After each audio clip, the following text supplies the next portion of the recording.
प्यारे बच्चों, हम लोग आज के इस अंक में, जो कि हमारे इस टॉपिक का, इस पाठ का अंतिम टॉपिक होगा कि विद्युत से खतरा और उसकी सुरक्षा के उपाय। तो विद्युत से खतरा जहाँ तक की बात है, तो हम लोगों ने प्रारंभ में चालक और कुचालक पढ़ते समय देखा था कि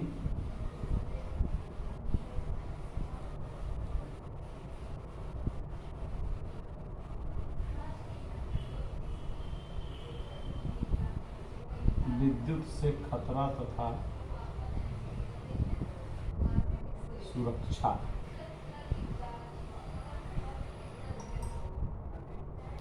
विद्युत से खतरा तथा सुरक्षा। तो इसमें हम लोग, अब खतरे में क्या होता है कि जैसे हमारा शरीर जो है वो विद्युत का सुचालक है। शरीर सुचालक है और इसमें जो मुख्य रूप से प्रवाहित होने वाला द्रव पदार्थ है वह रक्त है।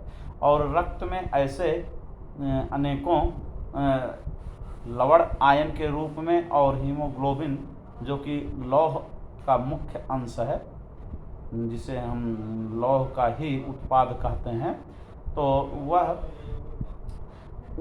विद्युत ऊर्जा का बहुत अत्यंत सुचालक होने के कारण जब हमारे शरीर से विद्युत धारा प्रवाहित होती है तो यह हमारी रक्त कोशिकाओं को एकदम नष्ट करती है।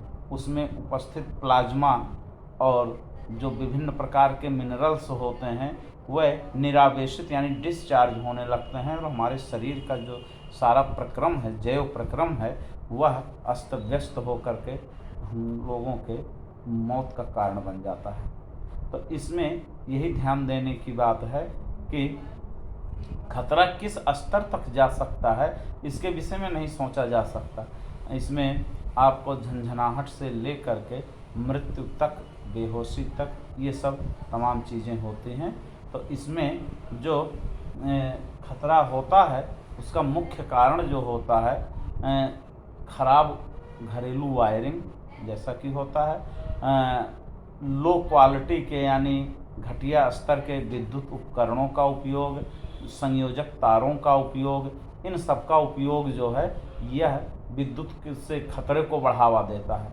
कभी कभी इन्हीं विद्युत वायरिंग में गलत तरीके से वायरिंग होने की वजह से या बहुत कम क्वालिटी के तार या प्लग स्विच उपयोग करने से अग्निकांड जैसी दुर्घटनाएं हो जाती हैं। कई जगह बहुत भयानक अग्निकांड हो जाता है, जैसा कि हम लोग देखते हैं। तो इसमें जो मुख्य रूप से है बात आती है सुरक्षा का। सुरक्षा, तो इसमें एक मुख्य पहलू जो है हम लोगों का कि एक अर्थिंग सिस्टम होना चाहिए। भूसंपर्कन जिसको कहते हैं, भूसंपर्कन, अर्थिंग। हम लोग वायरिंग में देखते हैं, घरों की वायरिंग में, तो एक न्यूट्रल तार होता है, उदासीन तार जिसको हम लोग कहते हैं, और दूसरा जो है विद्युत वाला तार होता है जिसे हम लोग लाइन वायर कहते हैं। तो इन सब में ये मिला करके एक और वायरिंग कर दी जाती है वायर की साथ साथ उसी के पैरेलल, जिसको हम लोग अर्थिंग कहते हैं, भूसंपर्कन।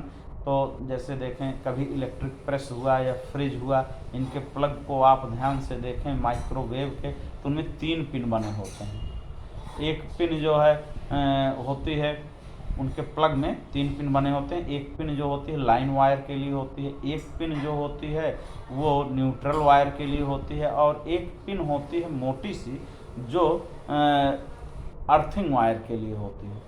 तो उसका संबंध जो है उपकरण की बॉडी से होता है। जैसे मान लीजिए फ्रिज आपका है और उसका अगर आपने अर्थ कर रखा है, यानी उसकी बॉडी में अर्थिंग कर दी है आपने, तो कभी कभी उपकरण की बॉडी में करंट आ जाती है, विद्युत धारा आ जाती है, और आप उसको प्रयोग करने के लिए छूते हैं तो आपको शॉक लगता है, जैसे कूलर का हुआ।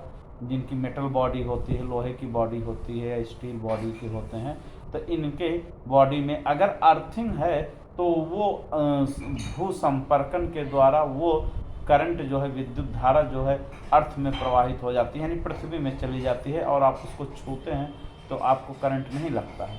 तो इसलिए सुरक्षा की दृष्टि से एक भू संपर्कन और दूसरा एमसीवी अथवा फ्यूज का उपयोग,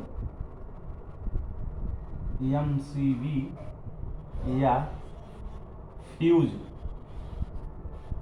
का उपयोग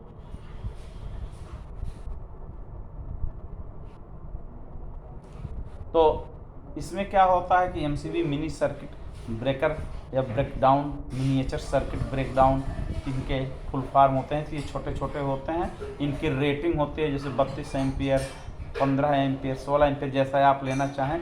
उससे अधिक करंट अगर इनके अंदर से फ्लो होती है तो ये ऑटोमेटिक स्विच ऑफ हो जाते हैं और आपके शरीर से जो करंट प्रवाहित होती रहती है वो तुरंत बंद हो जाती है। या फ्यूज वायर का प्रयोग होता है, तो जो फ्यूज, इसकी भी रेटिंग होती है, इस पर निश्चित होता है कि इतने एम्पियर का करंट जो है इस पर ये प्रवाहित कर सकता है। इससे ज़्यादा का करंट अगर इससे प्रवाहित होगा तो ये मेल्ट हो करके यानी गल करके निकल जाता है। तो इस प्रकार से इनका उपयोग करके हम विद्युत के खतरों से बच सकते हैं।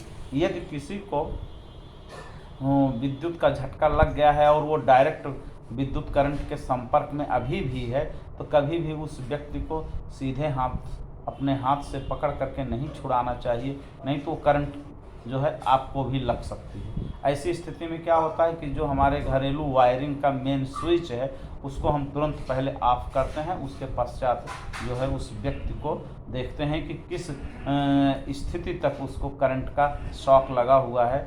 अगर आवश्यकता पड़े तो उसके लिए हमें चिकित्सक से भी संपर्क करना चाहिए। तो ये सब बातें हुई हमें, जिसको हम लोगों ने पढ़ा कि विद्युत से खतरे और उसकी सुरक्षा के उपाय।